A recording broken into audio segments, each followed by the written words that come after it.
नमस्कार, बहस बाजीगर में आपका बहुत बहुत स्वागत है। आपके साथ मैं हूं अंजना ओम कश्यप। आज का विषय बहुत दिलचस्प है क्योंकि 2026 की पहले चुनावी राउंड बीजेपी के पक्ष में जा चुका है। मुंबई महानगर पालिका यानी बीएमसी समेत महाराष्ट्र के 29 महानगर पालिकाओं के चुनाव में बीजेपी की हवा चल रही है।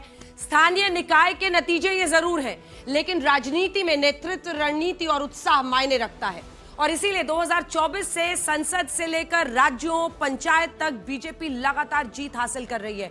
ये क्या कहता है? इसीलिए आज बहस बाजीगर का मोशन है कि क्या पार्लियामेंट से पंचायत तक मोदी का ही जलवा है। तालियों के साथ आप सभी का बहुत बहुत स्वागत। यहां पर नीले गमछे में वो लोग हैं जो मानते हैं कि मोदी का जलवा नहीं है। हाँ, अरे ठोक के बोलो। हाँ, डरते तो नहीं हो? हाँ, नहीं। क्या खा रहे हो? पान खा रहे हो? कुछ और खा रहे हो? अच्छा, ऐसे मुंह चला रहे हो, ये भी अच्छा है। ये सफेद वाले वो लोग हैं जो अभी इस पर कोई राय नहीं रखते हैं, बहुत कम है आप गिनती में। और ये लाल वाले मानते हैं कि ये मोदी का जलवा है। और जोर से बोलो भाई। तो चलिए देखते हैं किसकी जीत होती है आज, किसकी टीम जीतती है। क्योंकि दो लोग आएंगे, तीन लोगों की टीम होगी। एक होगा जो पक्ष में होगा, एक विपक्ष में होगा। 3 जजेस यहां पर पहुंचेंगे और आपको भी वोटिंग का मौका मिलेगा। हमारे तमाम दर्शक जो घर पे मौजूद हैं, आप भी QR कोड को स्कैन करके अपना वोट डाल सकते हैं। तो आज का मोशन हमने आपको बता दिया है और आपको यह भी बता दें कि नीले गमछे वाले या सफेद गमछे वाले या लाल गमछे वाले, जब भी आपका मन करे हम बीच में आपको मौका देंगे, आप अपना गमछा बदल सकते हैं। सफेद गमछा रखा हुआ है, आप बदल सकते हैं, आप बदल सकते हैं। नीला गमछा आप ले सकते हैं और आप ले सकते हैं, और लाल या सफेद आप लोग ले सकते हैं। तो आपके पास ऑप्शन है। अगर ये स्पीकर्स आपको प्रभावित करते हैं या बहस के बीच कभी भी आपको लगता है, तो आप अपने गमछे का रंग बदल के अपना समर्थन दिखा सकते हैं उस टीम को। तो आज का मोशन यही है कि क्या पार्लियामेंट से लेकर पंचायत तक मोदी का ही जलवा है। और अब वक्त है अपने तीनों जजेस को बुलाने का। तालियों के साथ स्वागत कीजिए हमारे तीनों जजेस का। कमलेश किशोर यानी 3 ताल के ताऊ, जबरदस्त अभिनंदन है आपका। आपके पॉडकास्ट की कहानी सुन सुन के तो हम लोग यहाँ पर चर्चा ही चर्चा हो रही है। संजय कुमार जी, जाने माने सफोलॉजिस्ट, तालियों के साथ अभिनंदन कीजिए।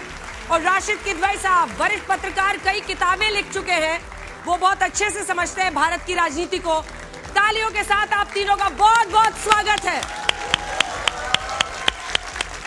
वैसे हम लोग को बहुत फायदा नहीं होगा, फायदा होगा इनको जो 6 आएंगे, क्योंकि उन्हीं में से कोई एक बहस बाजीगर चुना जाएगा इन 3 एस्टीम्ड जजेस की तरफ से। लेकिन अब सबसे पहले अपने 2 कंटेस्टेंट्स को या फिर कह लीजिए टीम लीडर्स को बुलाते हैं। तालियों के साथ स्वागत कीजिए प्रदीप भंडारी, राष्ट्रीय प्रवक्ता भारतीय जनता पार्टी के। एक वक्त पर पेशे से पत्रकार थे, फिर कुछ दिनों इनका रोमांस सेफोलॉजी के साथ भी चला और अब भारतीय जनता पार्टी के राष्ट्रीय प्रवक्ता हैं। अभय दुबे जी, राष्ट्रीय प्रवक्ता कांग्रेस पार्टी के। तालियों के साथ स्वागत कीजिए। देखने में भी फिट और राजनीतिक रूप से भी बहुत फिट, क्योंकि न सिर्फ शेरो शायरी के जरिए अपनी बात बहुत तटस्थ तरीके से कहते हैं। सर, आपको 2 टीम मेंबर्स के लिए छोड़ना है, ये जगह हमने आपके लिए तय की है। आपके 2 टीम मेंबर्स वहां पर बैठेंगे आज टीम हम लोग तो चाहते हैं कि विपक्ष आगे आए, मेहनत तो लेकिन आप ही को करनी पड़ेगी।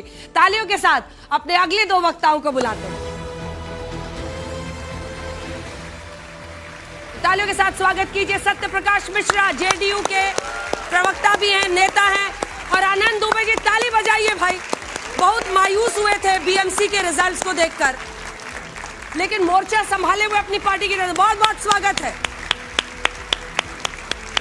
दोनों जबरदस्त प्रवक्ता है, मतलब आपको इंतजार करना पड़ेगा, यहाँ बिजली कड़केगी जब दोनों मेरे दोनों तरफ आकर अपनी बात रखेंगे। और अब अगले 2 वक्ताओं को बुलाते हैं। तालियों के साथ स्वागत कीजिए अरविंद कुमार वाजपेयी, जो कि नेशनल सीनियर वाइस प्रेसिडेंट है राष्ट्रीय लोक मोर्चा के, और राजकुमार भाटी जी, तटस्थ प्रवक्ता हैं भाई समाजवादी पार्टी के। तालियों के साथ दोनों का बहुत बहुत स्वागत है। देखिए भाई, आपको ब्लू टीम को अपना बढ़ाना है दुबे जी, और इधर इनको लाल टीम।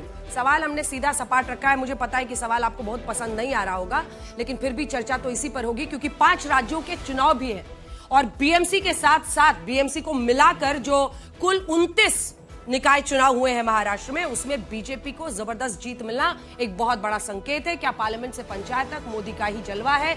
और इस विषय पर बोलने के लिए प्रदीप भंडारी जी और अभय दुबे जी, आप दोनों का बहुत बहुत स्वागत है। 2-2 मिनट का समय दोनों को मिलेगा। अपनी अपनी बात से आप जनता को कितना प्रभावित करते हैं, उस पर डिपेंड करेगा कि किसकी टीम में इजाफा होने वाला है। आज मुझे दोनों ही तरफ बराबरी का मामला दिख रहा है, और ब्लू गमछे वाले बल्कि मुझे फिलहाल ठीक ठाक, मतलब बराबर दिख रहा है आज मुझे लगता है। नहीं तो कई बार ऐसा होता है कि दुबे जी शिकायत करने लगते हैं, लेकिन हमने सोचा कि दुबे जी बोलने उससे पहले क्यों, क्योंकि विपक्ष को मौका देना चाहिए। दुबे जी पहले बोलिएगा। हाँ बिल्कुल ठीक है, तो दुबे जी का इस विषय पर बोलने का अभय अंदाज में 2 मिनट का समय शुरू होता है अब। लाख दलदल है लेकिन पैर जमाए रखिए, हाथ खाली ही सही मगर हाथ उठाए रखिए। भारतीय जनता पार्टी की हार तक और भारत की जीत तक ये हौसला बनाए रखिए। हम दृढ़ता से इस बात के लिए दृढ़ प्रतिज्ञ हैं कि भारतीय जनता पार्टी, जब मैं कहता हूं कि दलदल है, तो भारतीय जनता पार्टी ने संवैधानिक संस्थाओं के माध्यम से इस प्रजातंत्र को कमजोर करने की कोशिश की, मगर उसके बावजूद भी हम दृढ़ता से लड़ रहे हैं। जिस महाराष्ट्र का जिक्र भी अंजना ओम कश्यप जी कर रही थी, याद कीजिए प्रधानमंत्री मोदी जी के लिए जब महाराष्ट्र ने वोट किया तो करारी शिकस्त मोदी जी को दी, बैसाखियों पर लाकर खड़ा कर दिया। देश में उनकी सत्ता की सरपरस्ती को यह संदेश दिया देश के लोगों के लिए कि प्रतिपक्ष की मजबूती इस सत्ता के लिए जरूरी है। मैं विनम्रता से कहना चाहता हूं, जब 5 राज्यों का आप जिक्र करते हैं तो इस 5 राज्यों में भारतीय जनता पार्टी है कहां?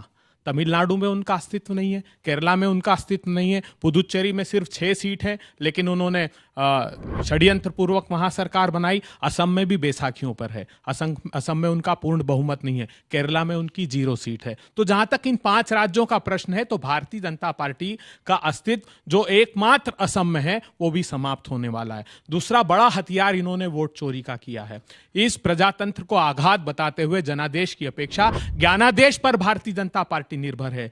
वो ये तय करती है कि भारत के जो 140 करोड़ लोग हैं वो इस देश के नागरिक नहीं है जब तक तुम फॉर्म नहीं भर दोगे। एक असंवैधानिक फॉर्म, हमारे जो सेना के वरिष्ठतम अधिकारी अरुण प्रकाश उनको कहते हैं कि आप आइए, आपकी नागरिकता का परिचय प्रमाण दीजिए। उनकी पत्नी सहित उनको समन किया गया। ये देश की परिस्थितियां इन लोगों ने निर्मित कर दी। भारत का संविधान आर्टिकल 327 में पार्लियामेंट को अधिकार देता है कि वो तय करे कि फॉर्म कौन सा होगा, लेकिन इलेक्शन कमीशन मनमाने तरीके से काम कर रहा है। 2 ऐसे अनाधिकृत वो सॉफ्टवेयर का यूज कर रहा है जिसको सुप्रीम कोर्ट में शपथ पत्र देकर कह दिया कि हम इसका के साथ जबरदस्त ओपनिंग बल्लेबाज ने धुआंधार बल्लेबाजी कर दी है, और अब पारी है प्रदीप भंडारी जी की कि वो कैसे रिस्पॉन्ड करते हैं। तो शुरू के 2 मिनट बोलने का आपका प्रदीप जी समय शुरू होता है अब। मेरे साथ सभी युवाएं बोलिए, भारत माता की। दोस्तों, प्रधानमंत्री नरेंद्र मोदी जी का नेतृत्व, हमारे कार्यकर्ताओं की मेहनत और जनता के लिए जब हम काम करते हैं तो कोई भी ज्योग्राफी हो, भले वो बीएमसी का चुनाव हो जहां एक समय में हमको 50 से कम सीट आती थी, अब हम 100 का ऊपर आंकड़ा क्रॉस कर रहे हैं, या बंगाल हो जहां पे हम सिंगल डिजिट वोट शेयर में थे, आज हम प्रिंसिपल ऑपोजिशन पार्टी बने हैं, या हरियाणा हो जहां हम तीसरी बार जीते हैं, या लोकसभा का चुनाव हो जहां हम तीसरी बार जीते हैं। हम इसीलिए चुनाव जीतते हैं क्योंकि हमारी प्राथमिकता प्रधानमंत्री नरेंद्र मोदी जी के नेतृत्व में आप सब युवाओं के काम करने की होती है। जब हम काम करते हैं तो चुनाव जीतना एक बाय प्रोडक्ट होता है। किसी भी चुनाव को जीतने के लिए 2026 या कोई भी ईयर में कई चीजें चाहिए होती है। नेता चाहिए रहता है जो देश हित के अंदर काम करता है। हमारे पास प्रधानमंत्री नरेंद्र मोदी हैं जो आप सबकी बात सुनते हैं। नीति चाहिए रहती है। आज भारत तीसरी सबसे बड़ी इकोनॉमी है। कल ही स्टार्टअप का महाकुंभ हुआ जहां आप जैसे युवाओं ने अपने बड़े बड़े आइडियाज के साथ में 100-100 करोड़ की कंपनीज खड़ी करी। और साथ में संगठन चाहिए जहां बूथ पे हमारा कार्यकर्ता जो किसी परिवार से नहीं आता, आप में से ही होता है, वो बूथ बूथ में जाके वोटर्स तक अपनी बात पहुंचाता है, प्रधानमंत्री जी की बात पहुंचाता है। हमें घमंड नहीं है, इसीलिए जब हम चुनाव अगर हारते हैं, तेलंगाना में कांग्रेस पार्टी स्वीप करती है, हम वोट चोरी नहीं करते, हम जनता के जनादेश को स्वीकारते हैं। हम जब कर्नाटका में नहीं जीतते तो हम जनता के जनादेश को स्वीकारते हैं, क्योंकि हम एक दिन के अंदर यहां तक नहीं पहुंचे। 1980 के दशक के अंदर हम सिंगल डिजिट पार्टी थे, तब भी जाके हम लोकतंत्र पे सवाल नहीं उठाते थे, हम मेहनत करते थे। और 3 पीढ़ियों की मेहनत के बाद में प्रधानमंत्री नरेंद्र मोदी जी के नेता जैसे नेतृत्व के साथ में आज हम यहां पहुंचे हैं, क्योंकि आप सब युवा ये मानते हैं कि अगर विकास और विरासत का ख्याल रखना है, प्रभु श्री राम के मंदिर से लेके सोमनाथ मंदिर से लेके मां काली से लेके असम की संस्कृति से लेके केरला के सबरीमाला मंदिर से लेके साथ में अगर आर्थिक विकास चाहिए तो प्रधानमंत्री नरेंद्र मोदी चाहिए। इससे 26 ही नहीं 29 तक हम जीतने वाले हैं। दोनों ही तरफ से अपनी अपनी बात दोनों ने कह दी है। आप दोनों का बहुत बहुत धन्यवाद, बहुत धन्यवाद। अपनी अपनी टीम को जाकर हौसला बढ़ाइए, अगले स्पीकर को बताइए कि कैसे वो ज्यादा स्कोर कर सकते हैं। लेकिन आप लोगों को मैं मौका दूं गमछा बदलने का, उससे पहले सत्य जी आइए, दुबे जी आइए, मिश्रा जी और दुबे जी भिड़ेंगे आप दोनों तरफ से। आइए, जबरदस्त गजब होने वाला है। उभरे कि नहीं अभी बीएमसी से? उभरे, ठीक है, चल रहा है। सत्य प्रकाश मिश्रा जी, इस विषय पर बोलने का 2 मिनट का आपका समय शुरू होता है अब। देखिए, छात्र राजनीति के दिनों में हम लोग एक नारा लगाते थे, क्यों पड़े हो चक्कर में, कोई नहीं है टक्कर में। अब मोदी जी से जो लोग टक्कर लेने आए हैं तो कैसे टक्कर लेंगे? वेस्ट बंगाल में क्या फाइल चोरी करने वाले लोग टक्कर लेंगे? जहां हॉस्पिटल में महिलाओं का रेप हो जाता हो, जहां विकास दर देश में कम हो जाता हो, क्या वेस्ट बंगाल की सरकार मोदी जी के नेतृत्व से इस तरह टक्कर लेगी? आसाम अगर पहुंचेंगे तो दोनों के विकास दर में देखेंगे तो आपको बहुत अंतर मिलेगा। जब मोदी जी सरकार में आए थे तो इस देश के गरीबों के पास खाता नहीं था, ये पहली बार हमने जाना। और करोड़ों लोगों का जनधन खाता खुला तो कांग्रेस जो आधी रोटी कहती थी कि खाएंगे और कांग्रेस को लाएंगे, तो 80 करोड़ लोगों को जो राशन अब सरकार दे रही है, तो कैसे लेंगे टक्कर आप मोदी जी से? किस आधार पर लेंगे? क्या वो नेता टक्कर लेगा जो भारत से बाहर निकलेगा, भारत माता का शीश झुका कर आएगा, कहेगा डेमोक्रेसी नहीं है, वोट चोरी हो जाता है, मेरा माइक बंद कर दिया जाता है, झूठ के बादल बाहर पसारेंगे, झूठ फिर यहां फैलाएंगे, तो क्या झूठ बोलकर मोदी जी से टक्कर लेंगे? तो इसीलिए कहा गया कि कोई नहीं है चक्कर में, मत पड़ो टक्कर में। यह सलाह बार बार दी जाती है, लोकतंत्र है, विपक्ष की भूमिका है। एक चिंता होती है, क्या इतना नकारात्मक विपक्ष होगा कि बिहार में जब हम लोग चुनाव में थे तो मोदी जी को यात्रा निकालकर वोट चोरी की, उनकी माता जी को गाली दी गई, क्या गाली देकर के आप मोदी जी से टक्कर लेंगे? तो ये जो विषय आपने चुना है अंजना जी कि मोदी जी से टक्कर कौन ले सकता है, वो ले सकता है जो माटी में पड़े मूल्यों को उठाकर संसद के सीढ़ियों पर पहुंचाएगा, उसका नाम नरेंद्र मोदी है। वो अगर करेगा विपक्ष ऐसा तो टक्कर ले सकता है। संविधान के मूल्यों को देश के हर हिस्से अगर बिखेरेगा तो टक्कर ले सकता है। घूमते हैं हाथ में संविधान लेकर के और फाइल चोरी करके भाग जाते हैं, कैसे लेंगे आप टक्कर?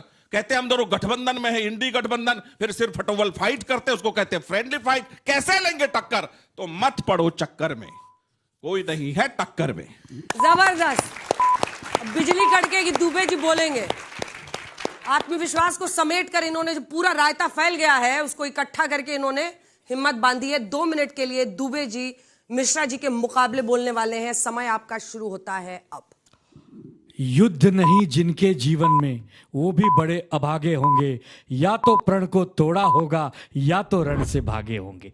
हमारे जीवन में संघर्ष तो हमेशा हमारे साथ चलना चाहिए। अरे हारना जीतना है तो होता रहेगा। अरे मन के जीते जीत है, मन के हारे हार। हार गए वो बिन लड़े, उन पर है धिक्कार, उन पर है धिक्कार। जो देखे ना सपना और सपनों का अधिकार, असल अधिकार है अपना। इस भावना से विपक्ष को डटकर सामना करना चाहिए। और सामने साक्षात उदाहरण आदरणीय ममता दीदी बनर्जी हैं, जो 15 साल से लगातार भारतीय जनता पार्टी से टक्कर ले रही हैं। इसका मतलब भारतीय जनता पार्टी को हराया जा सकता है। अरे उदाहरण तो आदरणीय उद्धव बाला साहब ठाकरे जी से लेना चाहिए। अभी हाल ही में 1-2 दिन पहले ही नतीजे आए हैं। मुंबई महानगर पालिका में पूरी ताकत लगाने के बाद भी भारतीय जनता पार्टी ने हमारे अस्तित्व को मिटा नहीं पाई। आज भी हम उनके नेक टू नेक सामना करते हुए उनका सामना कर रहे हैं। तो इसका यह मतलब नहीं है कि आप हार गए तो घर बैठ जाइए। अरे हारिए चाहे जीतिए, जनता के बीच में जनता के प्रश्नों को उठाते रहिए। अरे 1952 से लगातार एक समय था कि भारतीय जनता पार्टी जीतना चाहती थी। 10 साल, 20 साल, 30 साल, 40 साल, आज 2026 में वो कैसे जीत रही है? इसका मतलब आप भी जीत सकते हैं। अंग्रेजों से जब हम लड़ाई लड़ रहे थे 1857 में, एक दिन में विजय प्राप्त नहीं हुई। 10 साल, 20 साल, 50 साल लगातार संघर्ष होता रहा। तब जाकर 1947 में अंग्रेजों को भी इस देश ने भगाया है और इस देश को आगे बढ़ाने का काम किया है। देखिए, भारतीय जनता पार्टी को हराने के लिए सिर्फ एक काम करना होगा, भारतीय जनता पार्टी से बेहतर बनना होगा, उनसे अच्छा बनना होगा, उनके मुकाबले ज्यादा काम करना होगा। जहां जहां गैर भाजपाई सरकारें हैं वहां पर एक मिसाल, एक उदाहरण पेश करना होगा कि हां, इस देश में इसलिए विपक्ष भी अभी जिंदा है, विपक्ष में भी अभी सम्मान और ताकत बची हुई है, और हमें पूरा विश्वास है हम सब एक हो जाएं तो बीजेपी को हरा भी देंगे, धूल भी चटा देंगे। समय समाप्त हुआ, जबरदस्त। हम तो जजेस से इस पर राय पूछना चाहते हैं, आपको नहीं लगता कि दुबे जी को दिल्ली में ही रहना चाहिए? हमारा तो मन कर रहा है इनको जाने ही ना दे मुंबई। बोलिए ताऊ। दुबे जी आज पहली बार मायूस दिखे हैं। नहीं होती क्या है। गम है जिसको छिपा रहे हो? नहीं होती है, हार बहुत- पहले भी हुई है। नहीं क्या है कि मुंबई से एक दिल का नाता रहा है, और 30 साल से मुंबई जीत रहे थे, पहली बार मुंबई हारे हैं, तो है दुख, लेकिन कोई बात नहीं, फिर अटल जी को याद कर देते हैं, क्या हार में क्या जीत में किंचित नहीं भयभीत। अटल जी से रिश्ता टूटता नहीं है अटल इनका जी बहुत भाजपाइयों से। सम्मानित, हमारे नेता बाला साहब ठाकरे जी, अटल जी बहुत अच्छे सखा थे, मित्र थे, तो वो छाप इस जीवन में अमिट है, कभी संजय जी, मिटेगी नहीं। संजय जी। नहीं, मुझे लगता है दुबे जी ने अभी जिस बात का जिक्र किया कि बीजेपी को हराने के लिए सबको एक होना होगा, सबको साथ आना उनसे होगा, बेहतर बनना होगा। उससे बेहतर बनना होगा। लेकिन मुझे लगा बीएमसी के चुनाव को अगर आप देखें तो जिस तरह के अलायंसेज हुए, आप कह रहे हैं सबको एक साथ आना होगा, लेकिन जिस तरह के अलायंसेज किए सारी पार्टियों ने, तो क्या इसी तरह के अलायंसेज की परिकल्पना की जा रही है बीजेपी को हराने के लिए? तो आपने बहुत सही सवाल पूछा। इस हमारे पूरे अलायंस में सबसे बड़ा भाई कांग्रेस पार्टी है, ये जिम्मेदारी कांग्रेस को उठानी होगी कि बड़े भाई हो तो बड़े भाई जैसे काम करो। दुबे जी आप ही की टीम में है ना? हैं? तो क्यों उल्टा ही उधर ये कर रहे हैं, सेल्फ गोल कर रहे हैं रशीद जी?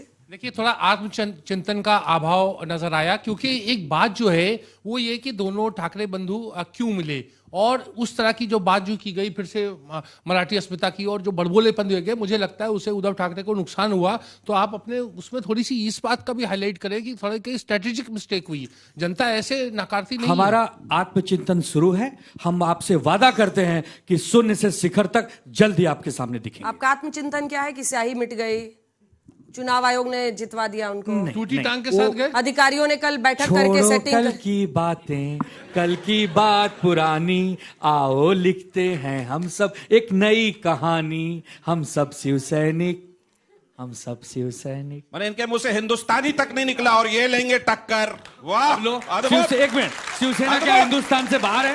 दिनकर की एक बड़ी अच्छी नहीं, लाइन है, शिवसेना क्या हिंदुस्तान से आनंद बाहर है? सरल वचन मधुमेह है, तन पर शुभ्र वसन है, बचो युधिष्ठिर ऐसे नागन से, विश्व भरा दशन है। आपके लिए ही काफी है। गजब है भैया, दोनों ऐसा तरफ है, से। शिवसैनिक हमने कहा क्या था ना देश से बिजली बाहर रहते कड़केगी। हैं? हम नहीं नहीं, पीछे हो जाते शिवसैनिक जब हिंदुस्तानी नहीं बोलेगा तो खुद अरे समझ तो ले हिंदुस्तानी, क्या है। एक मिनट, अब उस पे भी एक गीत गा दूं? गाइए गाइए, हम तो गायक आपको चाहते हैं, गायक मेरा बन। जूता है जापानी, ये पतलून इंग्लिस्तानी, सर पे बिल्कुल नहीं है टोपी, फिर भी दिल है हिंदुस्तानी। हम कांग्रेस तो वाली भारत टोपी के है। रहने वाले हैं, भारत की बात सुनाते हैं, बाकी हम कुछ नहीं गाते हैं, भारत माता की। और सुनिए, तालियां भाई दोनों के लिए। पार्टियां तोड़ के सरकार बनाते हैं। जबरदस्त, बहुत अच्छा। आप दोनों अपनी अपनी जगह पर जाइए। इससे पहले कि मैं अगले कंटेस्टेंट्स को बुलाऊं, सबसे पहले आप में से कोई ऐसा है जो गमछा बदलना चाहता है? कोई है जिसका दिल बदल रहा है? बदलना है, जाइए गमछा उठाइए और अपनी ही जगह पर आप वापस आके बैठ जाइएगा। तो दोनों तरफ है, सफेद गमछे वाले भी हो रहे हैं। दुबे जी पकड़िए, दुबे जी क्या हो रहा है दुबे जी? हैं?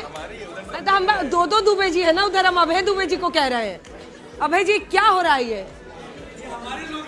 हाँ? थोड़े समय बाद घर ही आएंगे। तो भाई यहाँ पर तो नीले वाले हिस्से में एकदम भगदड़ मच गई है। नहीं, लेकिन लाल वाले भी बहुत जा रहे हैं, जो कि सफेद गमछा ले रहे हैं, न्यूट्रल होना चाह रहे हैं। लाल वाले भी नीला गमछा ले रहे हैं भाई। नहीं, सफेद गमछे से ये नीले पे गई हैं। अरे गुरुजी देखिए क्या हो गया है, लाल गमछा भर गया इधर। हाँ, बोल रहे गमछा बदल दो यार, ऐसे ही चलता। बीएमसी में कहते थे वोट बदल दो यार, चला नहीं। यही तो बात है, समझनी पड़ेगी। कितने लोगों ने लाल गमछा लिया भाई, हाथ उठाइए। 1 2 3 4 5 6 7 8 9 10 11 12 13 14 15 16 17 18 19 20 के करीब लोगों ने लिया है नीला गमछा। 1 2 3 4। सफेद गमछा 1 2 3 4 5 6 7 8 9 10 11 12। काफी लोग, लेकिन कुल मिलाकर लाल गमछे वालों ने फिलहाल बाजी मार ली है। लेकिन हम मानते हैं कि बहसबाजीगर सिर्फ नेताओं का, प्रवक्ताओं का शो नहीं है। हम हमेशा ये कोशिश करते हैं कि युवाओं में से हम युवा नेता को चुने जो कि यहाँ पर अपनी बात रख सके। इस नीले हिस्से में जितने लोग बचे हैं, कोई है जो बोलना चाहता है? आप बोलेंगे? लीजिए इसको, टोपी को संभालिए और यहीं पर रुकिएगा। इधर से कौन बोलेगा? आप बोलेंगे? आइए। एक टोपी लीजिए और मेरे साथ आ जाइए पीछे पीछे, आइए। टोपी को अपने सिर पे सजा लीजिए, एकदम नेता वाले भाव में आ जाइए। और आप लोगों को 45 सेकंड का मौका मिलेगा जिसमें आपको इस विषय पर बोलना है। पूरा देश आज आपको सुनेगा, आप इस विषय पर अपनी राय रख सकते हैं। नाम क्या है आपका? माइक उठाइए। राज द्विवेदी। क्या कर रहे हैं आप? जर्नलिज्म। जर्नलिज्म के छात्र हैं। और आप? कुबेर महाजन। हाँ। I am an advocate and author. क्या बात है, advocate, you are a practicing lawyer.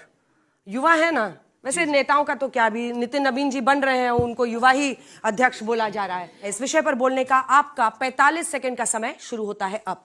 क्या पार्लियामेंट से लेके पंचायत और नरेंद्र मोदी का जलवा है या नहीं, इसकी चर्चा क्यों नहीं होनी चाहिए? पहले मैं ये बताता हूँ, महोपनिषद का श्लोक है, अयम निजः परिवेति वर्णा लघुचेत शाम उदार चरिता नाम तू वसुधैव कुटुंबकम। और जो वसुधैव कुटुंबकम की ही नीति को, अपने राष्ट्र हित की नीति को नहीं अपनाना चाहते, वो देश को क्या अपनाएंगे? सबसे पहली बात, जब चुनाव को हार जाते हैं तो ईवीएम हैक है, पहले चौकीदार चोर है, फिर वोट चोर है, फिर सीबीआई चोर है, ईडी चोर है, लगातार चोरी चोरी का ही वही इल्जाम आता जा रहा है। हमने वाले कारनामों को देख के दहल जाते हैं और उसके बाद वोट चोरी चिल्लाते हैं, लगातार यही चीज करना। और सबसे पहली बात साहब, पहले आत्मचिंतन करिए, आत्ममंथन करिए, क्योंकि ऐसे काम नहीं चलता। आत्मचिंतन करेंगे तब पता चलेगा कि कहाँ पे गलतियां हो रही हैं। ब्लेम गेम खेलने से आप चुनाव नहीं जीतते, इस वजह से जलवा था, जलवा है और रहेगा।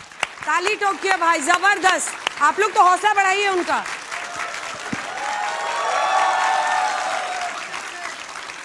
गजब सेंधमारी हो गई है, दोनों तरफ इन्हीं के लिए ताली बज रही है। अब आपका वकील साहब, इस विषय पर बोलने का 45 सेकंड का समय शुरू होता है अब। पहले तो ब्लेम गेम की वो बात कर रहे हैं जो हर चीज में किसी चाचा को याद करते हैं, पर कोई बात नहीं।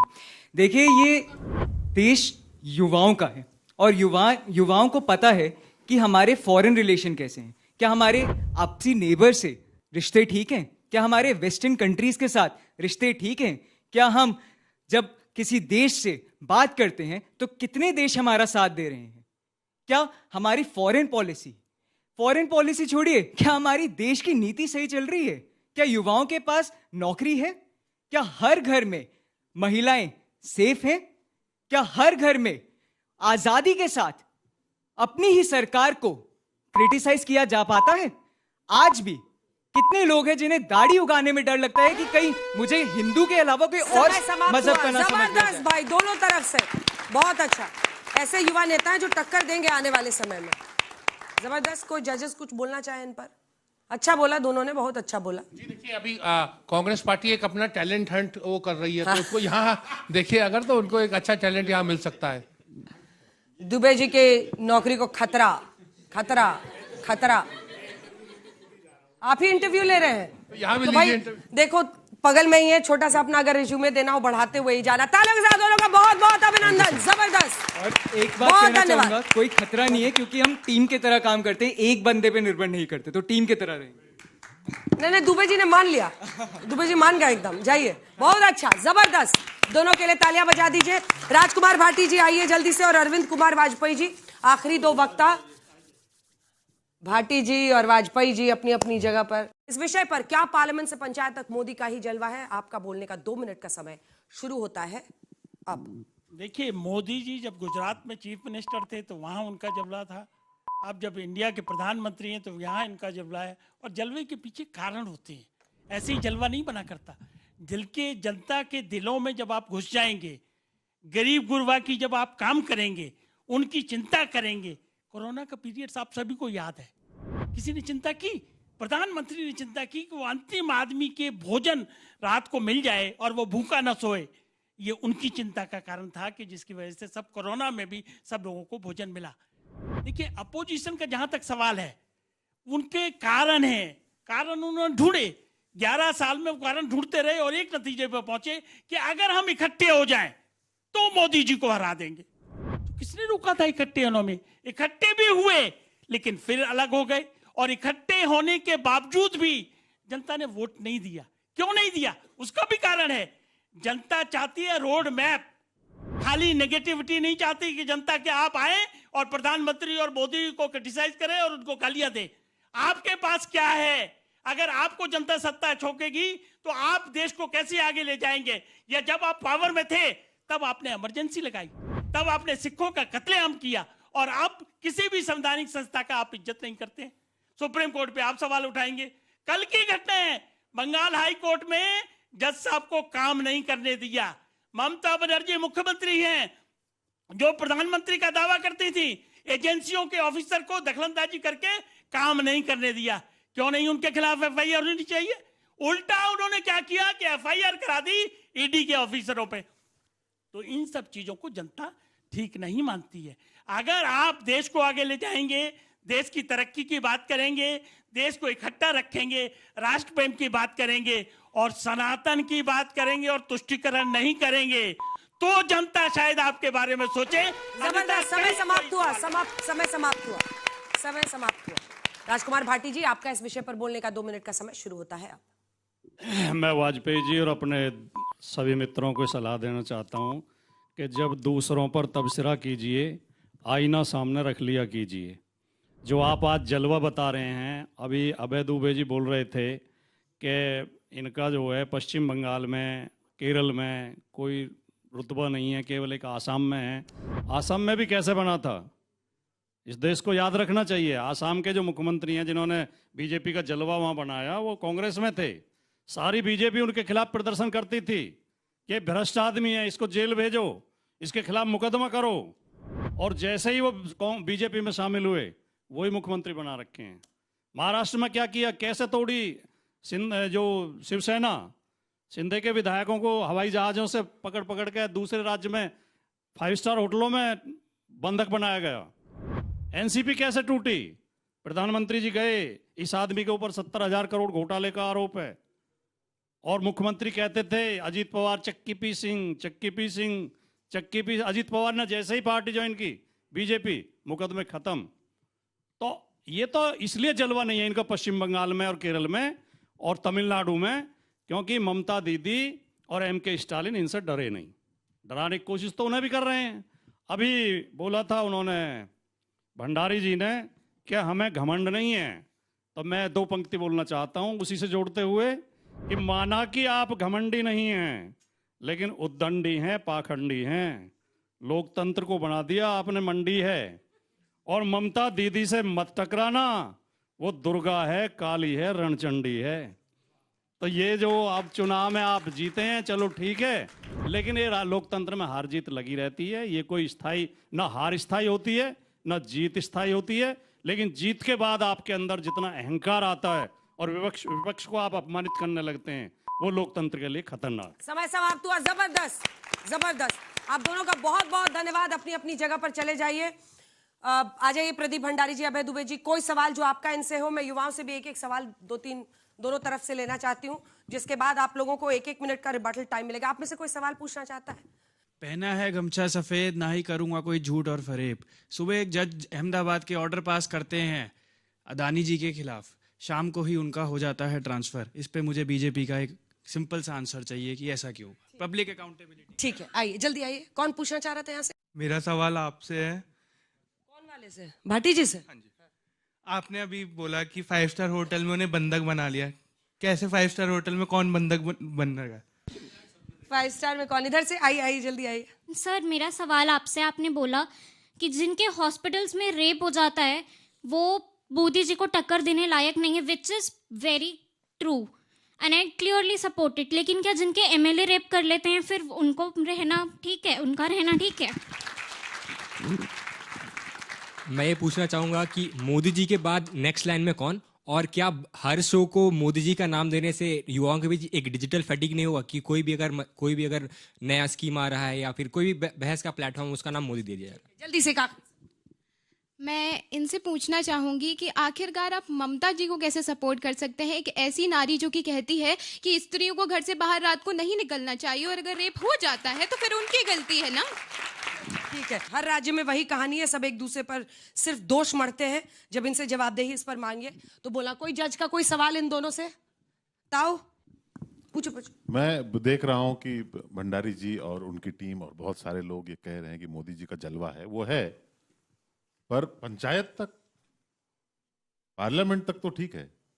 ये आपके लिए चिंता का विषय होना चाहिए। आप तो उस पर खुश हो रहे हैं।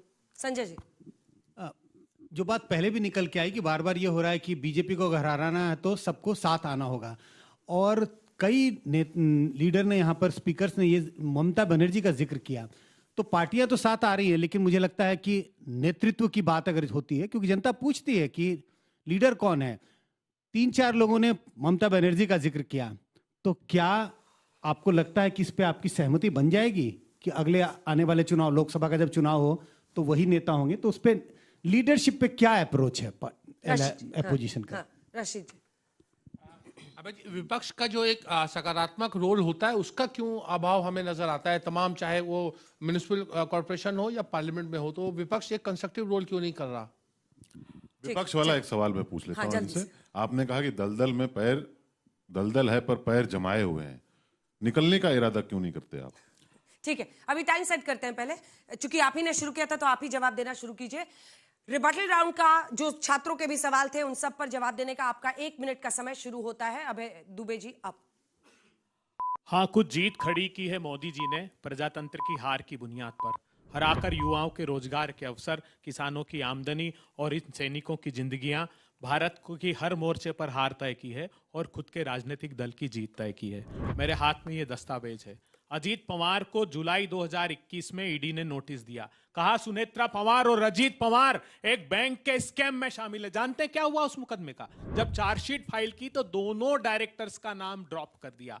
जितनी जहां सरकार इन्होंने बनाई, ये तो एक तो सत्ता की चाशनी से के फेविकोल से चिपके हुए लोग हैं और एक वो लोग हैं जो भयवश इनके साथ आ गए। प्रांत दर प्रांत सारे प्रांतों में इन्होंने सरकारें प्रतिपक्ष की गिराई और अब खरीद फरोख्त करने में पर आमादा हैं। मुझे बताइए, क्या महाराष्ट्र में इन्होंने प्रदीप सरदेसाई पर मुकदमा नहीं किया? क्या हसन मुश्रीफ क्या रेड नहीं डाली? क्या वेस्ट बंगाल में मुकुल भाग नहीं किया? क्या शुभेंदु अधिकारी क्या छापे नहीं मारे? क्या हेमंता बिस्वा शर्मा का कहा लुई बर्जर केस का समय समाप्त हुआ, तालियां बजा दीजिए। रिबटल राउंड में अभय दुबे जी ने अपना जवाब दे दिया। सारे सवालों का जवाब देने का आपका समय प्रदीप भंडारी जी शुरू होता है अब।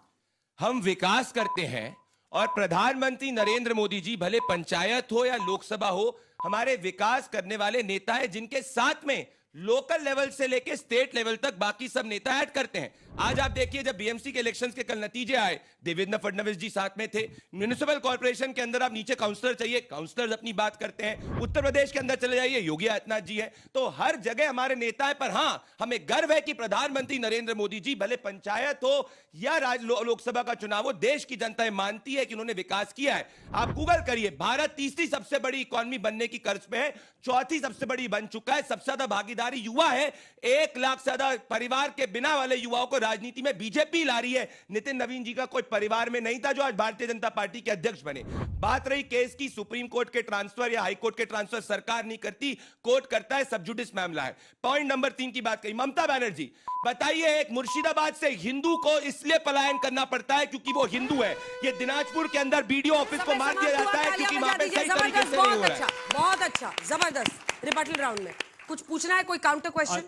दोनों उतावले हो रहे हैं कुछ बोलने के लिए। काउंटर क्वेश्चन नहीं है, एक है कि लगभग आपकी जो मेजोरिटी है वो मानती है कि ममता बनर्जी अब फेस हैं, तो क्या आप उसके लिए तैयार हैं कि ममता बनर्जी ही ऑल्टरनेटिव बनेगी? कैसी बात पूछ रहे हैं? बंगाल में खुद ही नहीं मतलब लड़ रहे, राहुल साथ जी में को नकार के और ममता जी का नाम ले लेंगे? देखिए, राहुल जी आत्मकेंद्रित नेता नहीं है, वो सामूहिक नेतृत्व में विश्वास हाँ, रखते हैं। तभी उन्होंने एक परिवार हमेशा साथ में रहा है। वो मोदी जी की तरह आत्मकेंद्रित नहीं है। तभी बताइए, कांग्रेस के मैं शुरुआत से पूछना लेकर चाहता आज हूं, तक इन्होंने कहा कि विश्व की तीसरी सबसे बड़ी अर्थव्यवस्था, अरे 140वें स्थान पर है पर कैपिटा जीडीपी में। हिंदुस्तान एकमात्र देश है जिसके 1% लोगों के पास 40% देश के संसाधन पहुंचा रहे। कौन पहुंचा रहा है? विरल आचार्य लिख रहे हैं कि हैंडफुल ऑफ पीपुल, 5 कंपनियों ने ऐसी मोनोपोली स्टैब्लिश की है कि हमारा एमएसएमई को स्पॉइल कर दिया। चीन के साथ गलबैयां कर रहे हैं, भारतीय जनता पार्टी अपने दफ्तर में बुला रही, जिसके कारण हमारे सैनिकों की शहादत हुई। चीन ने पाकिस्तान का ऑपरेशन सिंदूर के समय हो गया सर। रिबटल राउंड में उनको भी बोलने दीजिए, छोटा सा जवाब।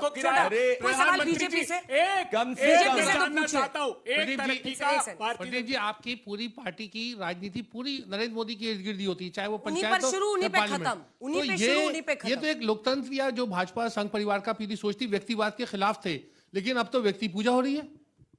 विकास की पूजा हो रही है, और जब हमारा कप्तान जो है वो सबसे ज्यादा रन बना रहा है तो हमें इस पे गर्व है। पर साथ में जरा देवेंद्र फडणवीस भी देखिए, योगी आदित्यनाथ भी देखिए, गृह मंत्री अमित शाह भी देखिए, हर ग्राउंड पे काउंसलर को भी देखिए। हम हर नए नए नेता पैदा करते हैं, पर यह बात सही है कि प्रधानमंत्री नरेंद्र मोदी जी अक्रॉस जो है जनता उनको चाहती है और चाहती रहेगी। पॉइंट नंबर 2, अरे भैया इतना काहे टेंशन में लो, सुनो ये बरनौल ले लो, क्योंकि कांग्रेसी आज बेरोजगार है इसीलिए इनको देश नहीं दिख रहा है। ये रहा IMF, ये IMF की स्पोक्स पर्सन है, कहती है कि भारत 2025 और 6 में दुनिया की अर्थव्यवस्था को ऊपर उठा रहा है। पर राहुल गांधी बेरोजगार है तो इनको देश से दिक्कत होगी। अरे ऑपरेशन सिंदूर की बात करते हो, जो पाकिस्तान की ऑपरेशन सिंदूर में बैटिंग करे वो क्या बात करेगा? जो अयोध्या में प्रभु श्री राम के मंदिर नहीं गए वो क्या बात करेगा?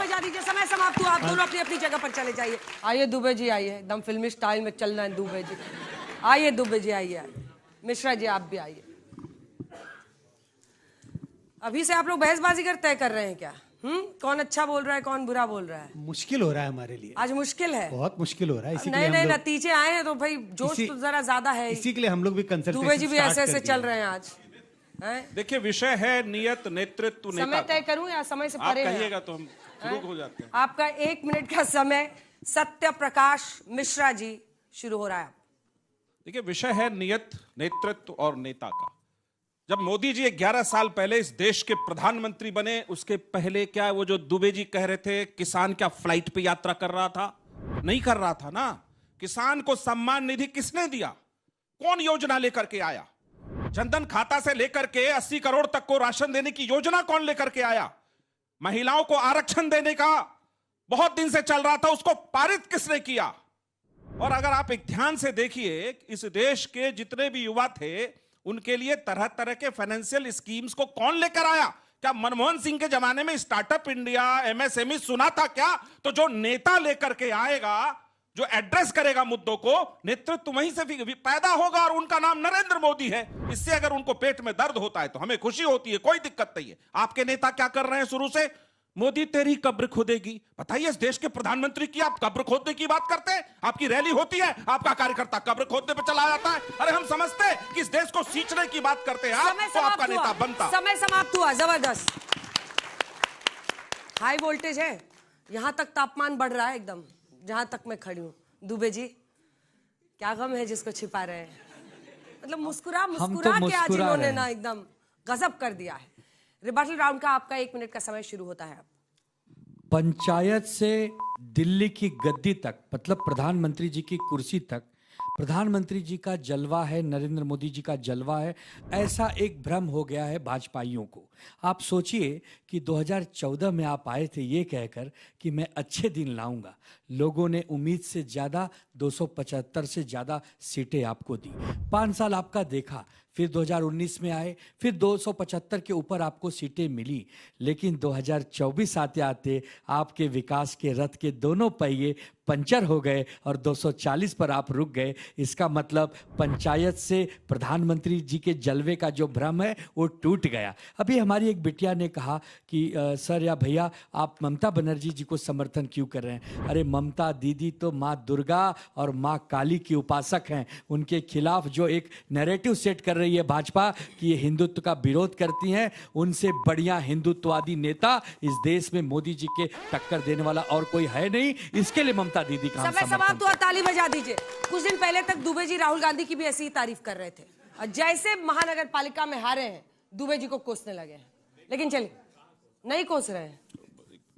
दुबे ब्रांड है, दोनों दुबे ब्रांड है। उस बच्ची के सवाल का जवाब कोई सवाल इन दोनों से? मिश्रा जी, नरेंद्र मोदी जी में इतने गुण हैं, इसका इल्हाम आपको कब हुआ? क्योंकि 2 बार तो आप उनका साथ छोड़ के गए।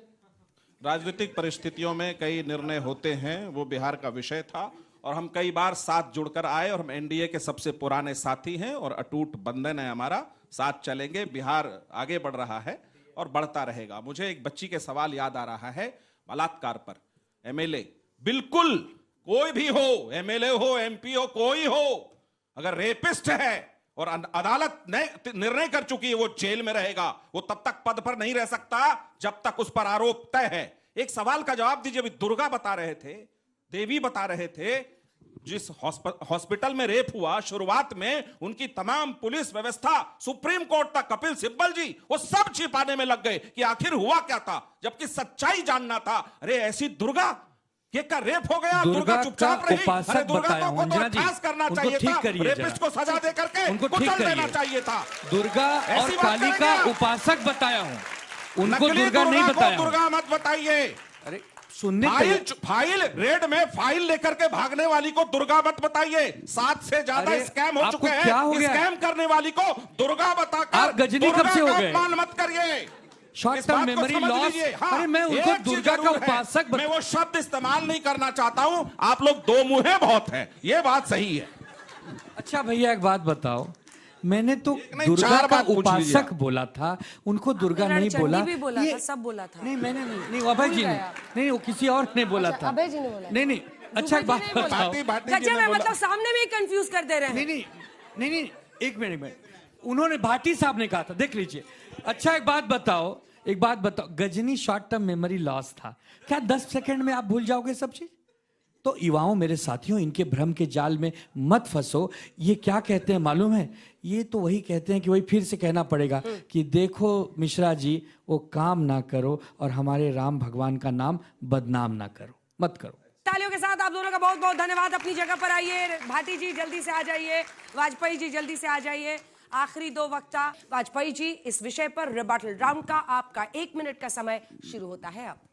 देखिए, जहां तक मोदी जी को पंचायत से जोड़ा गया, तो ये तो हमारे लिए सौभाग्य की बात है कि मोदी जी को गांव का आदमी भी लाइक करता है, शहर का भी करता है, मिडिल क्लास भी करता है। और खाली मोदी जी का योगदान नहीं है, मोदी जी का मार्गदर्शन है, एनडीए अलायंस है, सारी पार्टियां मिलकर काम करती हैं। चाहे सीटों का बंटवारा हो, चाहे मैनिफेस्टो जारी करना हो, या कोई पॉलिसी डिसीजन हो, उसके बाद ये नतीजे आया करते हैं। कैडर है सारी पार्टियों का, जनता को जाके लुभाते हैं, तब जाके ये नतीजे आया करते हैं। इन्होंने तय किया कि हम एक हो जाएंगे, नहीं हो पाए, लेकिन उसके पीछे भी कारण है। कांग्रेस की दुविधा यह है कि उसका जो वोट चला गया था, वीपी सिंह ने डेंट मार दिया था 89 में, वो वापस कैसे आए? क्योंकि वो वोट रीजनल पार्टीज के पास है। तो क्लैश है कांग्रेस एंड रीजनल पार्टी, और यही अभी महाराष्ट्र में हुआ। कांग्रेस अलग लड़ी, बाकी लोग अलग लड़े, और उसका नतीजा क्या आया? इसीलिए मोदी जी को हराने वाला नामुमकिन है, असंभव है, और कोई है नहीं। समाप्त हुआ, जबरदस्त। अब आखिरी वक्ता इधर से भाटी जी, आपका 1 मिनट का रिबटल राउंड शुरू होता है अब। नहीं, आप बार बार प्रशंसा तो कर रहे हो और उसका श्रेय मोदी जी को दे रहे हो कि महाराष्ट्र में हम स्थानीय निकाय जीते हैं, लेकिन आप कैसे कैसे जीतते हो ये भी तो देश देख रहा है। चंडीगढ़ में सबने देखा था जब रिटर्निंग ऑफिसर बैलेट पेपर में निशान बना बना के बीजेपी के प्रत्याशी को जिताने की कोशिश कर रहा था। अगर सुप्रीम कोर्ट हस्तक्षेप ना करता तो आपने बेईमानी कर ली थी। महाराष्ट्र में भी 66 प्रत्याशी आपने निर्विरोध चुनवा लिए, और वो सारे के सारे एनडीए के प्रत्याशी हैं। तो ये जो धांधली कर कर अगर आपकी पार्टी इतनी अच्छी है और आपको अपने नेतृत्व पर इतना भरोसा है, तो आपको धांधली करने की जरूरत क्या पड़ती है? बिहार में आपने मतदान के दौरान 10-10 हजार रुपए कैश ट्रांसफर किए। आप रिश्वत दे दे के चुनाव जीत रहे हैं, पूरी दुनिया देख रही है। आपने पूरी दुनिया में भारत के लोकतंत्र को बदनाम कर दिया है। और सत्यप्रकाश मिश्रा जी यहां दावा कर रहे थे कि बदलना नहीं चाहिए, स्थिर रहना चाहिए। ये उस पार्टी का प्रवक्ता कह रहा है जो पलटने में माहिर है, जिसे चाचा पलटू ही कहता है पूरा देश। पता नहीं कब पलट जाए, जो 10 बार पलट चुके हैं, और जो कहते थे मोदी के हाथ खून से सने हुए हैं, और मोदी जी कहते थे इसका डीएनए खराब है। समाप्त हो गया, जबरदस्त, बहुत अच्छा भैया। सभी वक्ताओं ने जबरदस्त बोला। एक बार जोर से तालियां बजा दीजिए सबके लिए। पूरी ताकत झोंकी। आप लोगों ने भी बहुत तीखे सवाल पूछे और दोनों नेताओं ने भी बहुत अच्छा बोला। अब आप QR कोड स्कैन कर सकते हैं अपना वोट डालने के लिए, जिसमें आप ये तय करेंगे कि क्या पार्लियामेंट से पंचायत तक मोदी का ही जलवा है। इस पर जवाब अगर आप मानते हैं हाँ, तो हाँ पर वोट करेंगे, नहीं वाले नहीं पर कर सकते हैं, कह नहीं सकते वाले कह नहीं सकते पर कर सकते हैं। हाँ कहने वाले अगर ज्यादा होते हैं तो टीम प्रदीप भंडारी की जीत होगी, नहीं पर दुबे जी की होगी, कह नहीं सकते में किसी की जीत नहीं होगी। अब आप लोग भी तय कर लीजिए कि आज का बहस बाजीगर कौन है। तो चलिए अब हम वोटिंग लाइन खोलने वाले हैं। क्या पार्लियामेंट से पंचायत तक मोदी का ही जलवा है? आपका वोट करने का 60 सेकंड का समय शुरू होता है। वोट हमारे तमाम दर्शक जो घर पर मौजूद हैं वो भी अपना वोट डाल सकते हैं। फिलहाल 52% के साथ हाँ कहने वालों की संख्या ज्यादा, 28 नहीं वाले हैं और 19% है कह नहीं सकते वाले। 52, 29, 19। अभी भी 45 सेकेंड है, आप अपना वोट डाल सकते हैं। हमारे तमाम दर्शक जो घर पर इस वक्त मौजूद है वो भी अपना वोट डाल सकते हैं और क्यूआर कोड जो स्क्रीन पर आपको दिखाई दे रहा है उसको स्कैन करके आप अपना वोट डालिए। अभी भी आधा मिनट बचा हुआ है, आप अपना वोट डाल सकते हैं। कह नहीं सकते वाले 19% हैं, वहीं 27% हैं जो नहीं कह रहे हैं, 54% हैं जो हाँ कह रहे हैं। आखिरी के 20 सेकंड बचे हैं, जिसके बाद जवाब सील हो जाएंगे। 54% पर पहुंच गया है हाँ, 28% है नहीं वाले, कह नहीं सकते वाले 18% और आखिरी के 10 सेकंड अब बचे हैं। सबने वोट डाल दिया? तो चलिए आखिरी के 5 सेकंड है जो हम 1 मिनट का टाइम देते हैं। समय समाप्त होने वाला है। 3, 2, 1 और इसी के साथ 54% के साथ प्रदीप भंडारी की टीम जीत गई है, जो ये मानती है कि जनता यहां पर मौजूद 54% के साथ। 28% नहीं कहने वाले अभय दुबे जी के लिए है, लेकिन ये सफेद गमछे वाले मुझे नहीं पता आप लोगों ने किधर वोट किया है, क्योंकि मुझे लग रहा है कि 18% से ज्यादा लोग हैं सफेद गमछे में आज। लेकिन ठीक है, सामने में सफेद और पीछे में जो वोटर चाहता है वो वोट करता है और ये प्रिवेसी उनको रहती है कि वोटिंग में आप जिसकी तरफ जाना चाहे जा सकते हैं। 18% कह नहीं सकते वाले। और अब वो घड़ी है जब हमारे जजेस इन 6 वक्ताओं में से एक बहस बाजीगर आज का चुनने वाले हैं। बहुत शानदार तरीके से दोनों टीम ने अपनी बात कही है। हम एक निष्कर्ष पर जरूर पहुंचेंगे और कमलेश जी हमारी टीम के हिसाब के तरफ से उनके नाम की घोषणा करेंगे। ताऊ जी के नाम की ताली बजा दीजिए जोर से। एक टिप्पणी मैं करना चाहूंगा। हमारी टीम की तरफ से, कमलेश जी का डिसीजन स्वयं का नहीं है, हमारी टीम की तरफ से हमने डिस्कस किया है। उसका आप जरा सा इंतजार करिए। ताऊ जी बहुत लोकतांत्रिक हैं भाई। आज जो अंजना जो रिजल्ट आया है जो वो बिल्कुल देश की जो राजनीति है उसको साफ तौर से प्रस्तुत करता है कि जो मोदी के समर्थक हैं वो बिल्कुल खुल के स्पष्ट रूप से हैं और जो नरेंद्र मोदी जी की पॉलिसी को नहीं मानते हैं या उनसे राजनीतिक रूप से इख्तिलाफ करते हैं वो बटे हुए हैं। 18% लोगों का कह नहीं सकते, ये विपक्ष के लिए एक बहुत बड़ी चुनौती। कम से कम उन 18% को तो अपनी तरफ करें, जो सफेद वाले हैं उनको नीले में शामिल करें। आज पहली बार ऐसा हुआ है कि नीले और लाल के बीच में जो उलटफेर होता था उसमें व्हाइट वालों ने, सफेद वालों ने बाजी मारी है। इसका मतलब है कि बहुत अच्छा डिबेट हुआ है और वो पक्ष विपक्ष से हटकर हुआ है। पर चूंकि एक मतलब दोनों कन्विंस नहीं कर पाए, सबने कहा हटाओ ये रंग वंग, क्योंकि एक अपना उड़ो, आदमी हम तो अपने मर्जी के चलेंगे। आज का बाजीगर होगा तो हमारा निर्णय है हाँ। कि वो सत्यप्रकाश मिश्रा जी। तालियों के साथ जबरदस्त सत्यप्रकाश मिश्रा जी। मिश्रा जी ने आज बाजी मार ली है दुबे ब्रदर्स को पीछे छोड़ के। क्या और मोस्ट नहीं, बच्चे तो दोनों बहुत अच्छा बोले। Anjana and most well dress जो थे अपने वाजपेयी जी हैं, उनका सूट देखिए आप। दिखाइए भाई, वाजपेयी जी को दिखाइए। ये जो पिन स्ट्राइप है इसमें आपके इनिशियल्स तो नहीं है ना? ये बेस्ट ड्रेस का भी कुछ है तो बताइए। ये सूट मैंने पहन लिया है। किसने? गिफ्ट है, भेंट है। मोदी जी को गिफ्ट दिया था किसी ने, उन्होंने हमको दान कर दिया, आपने पहन लिया। सही सही बताइए, कहानी गढ़ रहे हैं आप। जिस तेजी से पार्टी बदलते हैं मुझे लग रहा है कि इसमें कहानी में कोई झोला है। चलिए तालियों के साथ आज का बहस बाजीगर सत्यप्रकाश मिश्रा जी और टीम प्रदीप भंडारी जीती है। आज के लिए बहस बाजीगर में इतना ही। देश दुनिया की बाकी खबरों के लिए आप देखते रहिए आज तक। अगले शनिवार फिर नए विषय के साथ होगी मुलाकात। जजेस का भी बहुत बहुत धन्यवाद। देश दुनिया की बाकी खबरों के लिए आप देखते रहिए आज तक।